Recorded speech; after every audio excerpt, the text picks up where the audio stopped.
Hello friends, welcome to M study channel changing the way of learning. आप उनका बाल विकास एवं शिक्षण शास्त्र देख रहे हैं, जिसमें आज देखेंगे बुद्धि के प्रकार।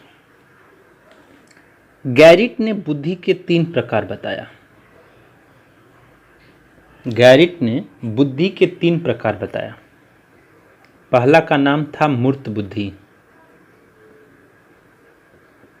इस मूर्त बुद्धि के अंतर्गत क्या क्या बातें इसमें की गई, इसको समझेंगे। इसे गामक या यांत्रिक बुद्धि कहा जाता है। इसका संबंध यंत्रों और मशीनों से होता है। जिस व्यक्ति में यह बुद्धि होती है वह यंत्रों एवं मशीनी कार्यों में विशेष रुचि लेता है। इस बुद्धि के बालक अच्छे कारीगर बनते हैं, इंजीनियर बनेंगे,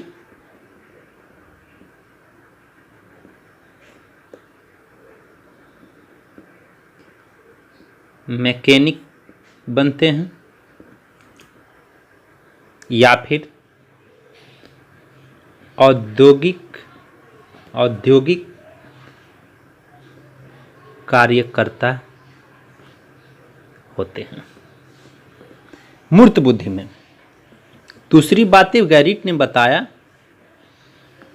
अमूर्त बुद्धि। और अमूर्त बुद्धि में क्या बातें हैं?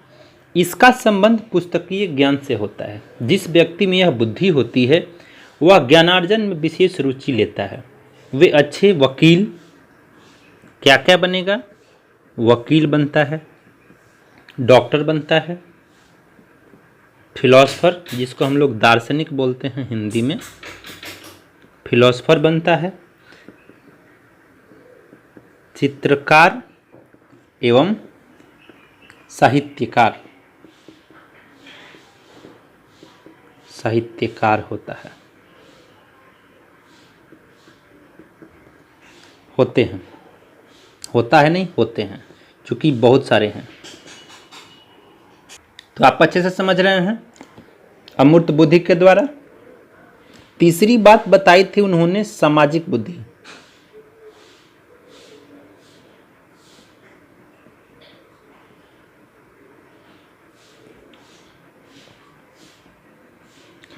और सामाजिक बुद्धि के अंतर्गत क्या था? इस बुद्धि का संबंध व्यक्तिगत एवं सामाजिक कार्यों से होता है। इसके अंतर्गत आने वाले व्यक्ति मिलनसार, सामाजिक कार्यों में रुचि लेने वाले एवं मानव संबंध के ज्ञान से परिपूर्ण होते हैं। वे सबसे अच्छे व्यवसायी, बिजनेसमैन, कूटनीतिज्ञ,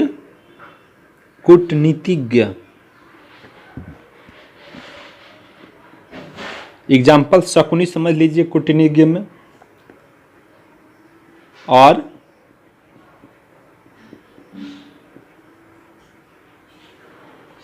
सामाजिक कार्यकर्ता भी होते हैं।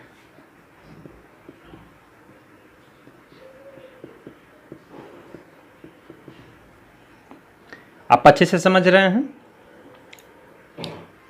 अब थर्नडाइक ने बुद्धि का वर्गीकरण किया।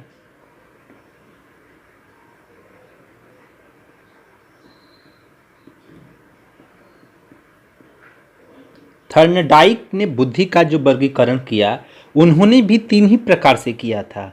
वो मूर्त बुद्धि को हटा दिए और अमूर्त बुद्धि पे बात कर दिए।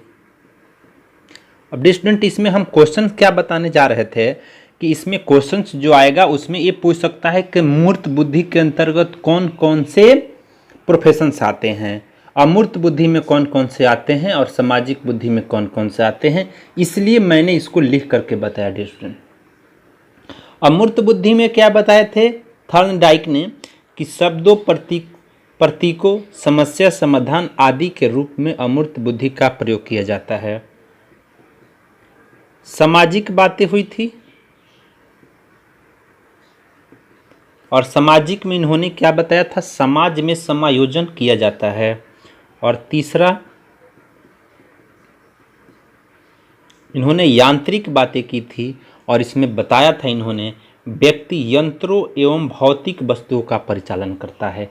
तो ये सारी बातें थॉर्नडाइक के द्वारा बताया गया। अब देखिए बुद्धि की मापन की बात की गई, तो बुद्धि की मापन कैसे करेंगे, अगला हेडिंग रहेगा हम लोग का। देखिए स्टूडेंट यहाँ देखेंगे बुद्धि का मापन गेट्स एवं कुछ और के द्वारा बताई गई थी बातें कि बुद्धि परीक्षाएं व्यक्ति की संपूर्ण योग्यता का मापन नहीं करती, पर वे उनके एक अति महत्वपूर्ण पहलू का अनुमान कराती है, जिसका शैक्षिक सफलता और कुछ मात्रा में अन्य क्षेत्रों में निश्चित संबंध है। यही कारण है कि बुद्धि परीक्षाएं शिक्षा का महत्वपूर्ण साधन बन गई है। शिक्षा में इनका अनेक महत्वपूर्ण एवं व्यावसायिक कार्यों के लिए किए जाते हैं, जो इस प्रकार से हैं। सबसे पहले इसमें जो बात किया गया वो बात किया गया था कि सर्वोत्तम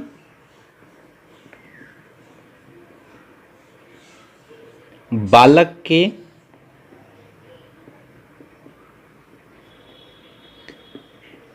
चुनाव हेतु बुद्धि का मापन ये कैसे करेंगे। इन परीक्षाओं की सहायता से विद्यालय प्रवेश, छात्रवृत्तियों, वाद विवाद और इसी प्रकार की अन्य प्रतियोगिताओं के लिए सर्वोत्तम बालकों का चुनाव किया जा सकता है। दूसरा है पिछड़े बालकों का चुनाव। बुद्धि परीक्षाओं का प्रयोग करके पिछड़े हुए मानसिक एवं शारीरिक दोष वाले बालकों का सरलता से चुनाव किया जा सकता है और शिक्षा हेतु विशिष्ट विद्यालयों में भेजा जा सकता है। तीसरा पॉइंट है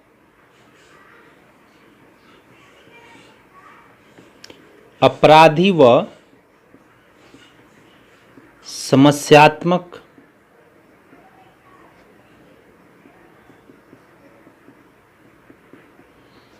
बालकों का सुधार। जो अपराधी और समस्यात्मक टाइप के बालक हैं उनके लिए इन परीक्षाओं के द्वारा यह मालूम करने का प्रयास किया जाता है कि बालक अपराधी, असंतुलित और समस्यात्मक क्यों है। वे ऐसे बुद्धि की कमी के कारण है या किसी और कारण से हैं। कारण ज्ञात होने पर उनका उपचार करके उनमें सुधार किया जा सकता है। तो ये बातें इस पॉइंट के द्वारा किया गया। नेक्स्ट पॉइंट्स है बालकों का वर्गीकरण। बालकों का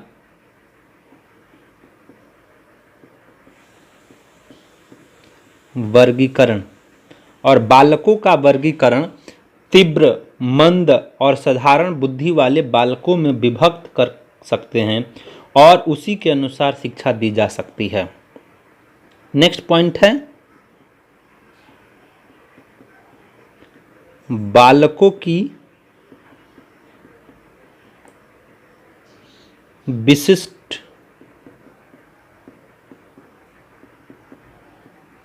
योग्यताओं का ज्ञान।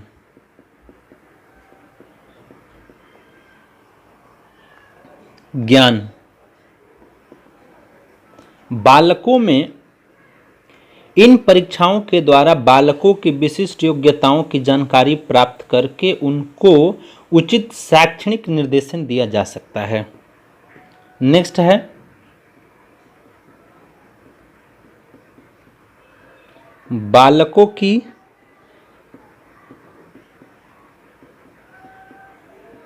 क्षमता अनुसार कार्य। गेट्स ने बताया कि बुद्धि परीक्षाओं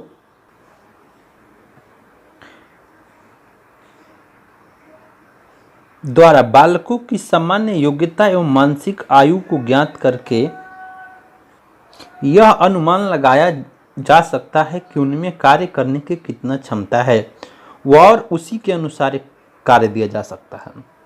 नेक्स्ट पॉइंट है बालकों की भावी सफलता का ज्ञान। और बालकों की भावी सफलता का ज्ञान डगलस एवं हाइलैंड के द्वारा दिया गया। इसमें बुद्धि परीक्षाओं परीक्षाएं छात्रों की भावी सफलताओं की भविष्यवाणी करती है। और नेक्स्ट पॉइंट बताया गया, राष्ट्र के बालकों की बुद्धि का ज्ञान। बुद्धि परीक्षाओं के द्वारा राष्ट्र के किसी वय वर्ग के बालकों की बुद्धि को ज्ञात किया जा सकता है। इससे यह जानकारी प्राप्त की जा सकती है कि दो राष्ट्रों के बालकों की बौद्धिक स्तर में कितना अंतर है। तो ये सारी पॉइंट्स जो दी गई वो बुद्धि मापन के लिए दी गई डियर फ्रेंड्स। तो आप लोग इसको क्लियरली समझ लें, फिर आगे हम नेक्स्ट पॉइंट पे बातें करेंगे। अगला पॉइंट रहेगा स्टूडेंट हम लोग का बुद्धि परीक्षण। और बुद्धि परीक्षण की जो माप होती है, बुद्धि की माप बुद्धि परीक्षण के द्वारा की जाती है। बुद्धि परीक्षण के आधार पर, जिसको हम लोग IQ बोलते हैं, IQ को इंग्लिश में बोलते हैं इंटेलिजेंट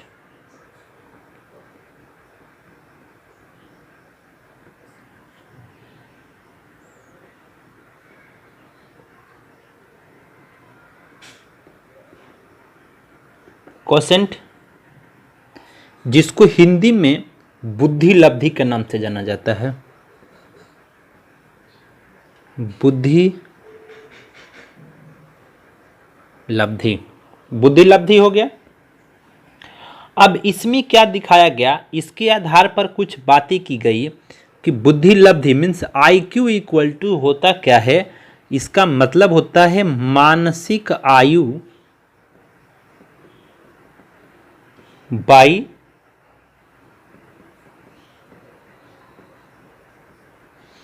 वास्तविक आयु इंटू 100। इसी को IQ बोला जाता है, या फिर इसको बुद्धि लब्धि कहेंगे। बुद्धि लब्धि का मतलब मानसिक आयु बाई वास्तविक वायु गुणे 100। तो ये सारी बात की गई। अब बुद्धि लब्धि का जो वितरण किया गया वो कुछ इस प्रकार से किया गया, जो हम आपको एक टेबल बना करके दिखाना चाहेंगे कि किस प्रकार से IQ का जो डिस्ट्रीब्यूशंस है according to category wise, according to percentage में किया गया है। आइए देखिए इस तालिका के अनुसार। तो देखें डियर स्टूडेंट, यहाँ IQ का वितरण कैसे किया गया। IQ है परसेंटेज में, कैटेगरी में। यहाँ 140 से कम IQ की बात, अधिक IQ की बात की गई 1%, और उसको माना गया प्रतिभाशाली, जिसको हम लोग जीनियस बोलते हैं। नेक्स्ट है 121 से 140, जिसका IQ है उसको 5% में रखा गया और उसको सुपीरियर माना जाता है, जिसको हिंदी में प्रखर बुद्धि कहते हैं। नेक्स्ट है 111 से 120 तक, इसको 40% माना गया और इसको हम लोग एबव एवरेज बोलते हैं, हिंदी में तीव्र बुद्धि बोलते हैं। नेक्स्ट है 91 से 110 तक 60%, इसको एवरेज माना जाता है, सामान्य बुद्धि। 81 से 90 को 40%, इसको फीबल माइंडेड बोलते हैं, मंद बुद्धि। 71 से 80 तक का 5% में रखा गया और इसको बोला गया अल्प बुद्धि। और 71 से कम जिसका IQ है उसको बोला गया 1, और इसको इडियट बोलते हैं, जिसको हम लोग रूट बोलते हैं या जड़ बोलते हैं। तो ये सारी बातें जो बताई गई थी, इसमें बुद्धि IQ के बारे में बात की गई। अब इस IQ के बारे में और भी बहुत सारे बातें की गई है, जिसमें अल्फ्रेड बिने ने 1905 में इस बात को बताया था। अब डियर स्टूडेंट, इस जो तालिका के हम बारे में बात करें तो ये तालिका टर्मैन के द्वारा दिया गया था। टर्मैन के द्वारा 1916 में स्टेप बोर्ड बिने परीक्षण के साथ इस बुद्धि लब्धि का वितरण तालिका बनाया गया। और ये जो तालिका है सबसे पहले अल्फ्रेड बिने ने बनाया था सबसे पहले, और बाद में इन्होंने टर्मैन ने इसको बनाया। और आज पूरे विश्व में बुद्धि परीक्षणों का वर्गीकरण कई आधारों पर किया जा रहा है, जिसमें है प्रशासन या क्रियान्वयन के आधार पर वर्गीकरण किया गया, और प्रशासन के और क्रियान्वयन के आधार पर जो किया गया उसका नाम था व्यक्तिगत बुद्धि परीक्षण और सामूहिक बुद्धि परीक्षण। फिर किया गया पदों या प्रश्नों के स्वरूप के आधार पर वर्गीकरण इसका जो किया गया, तो उसका नाम था शाब्दिक बुद्धि, अशाब्दिक बुद्धि, क्रियात्मक बुद्धि, अभाषाई बुद्धि। फिर अन्य आधार पर भी किया गया था। अन्य आधार पर जो किया गया था वो था गति बुद्धि परीक्षण और दूसरा था शक्ति बुद्धि परीक्षण। तो ये सारी बुद्धि परीक्षण के विशेषताएं हैं और बुद्धि परीक्षण इसके अंतर्गत आते हैं। तो अब हम आगे का पॉइंट्स अगले क्लास में डिस्कस करेंगे डियर फ्रेंड्स। आज के पॉइंट्स को इसी पे कंप्लीट करेंगे और अगले क्लास में फिर हम कुछ पॉइंट्स लेकर के आएंगे बुद्धि परीक्षण में अंतर को, और फिर हम लोग क्वेश्चंस की शुरुआत करेंगे। तो डियर स्टूडेंट, आप लोग तैयारी को कंटिन्यू रखें। सीटेट का डेट के अभी बारे में अभी कुछ क्लियर नहीं है, क्योंकि आप लोग जान ही रहे हैं अभी लॉकडाउन का सिस्टम चल रहा है, कोरोना से पूरा देश ग्रसित है। तो जैसे ही डेट आए ना आए उसी डेट को मान करके हम लोग को तैयारी करना है। तो आप लोग मेरे वीडियो को कंप्लीट देखें। Thanks for watching, have nice day.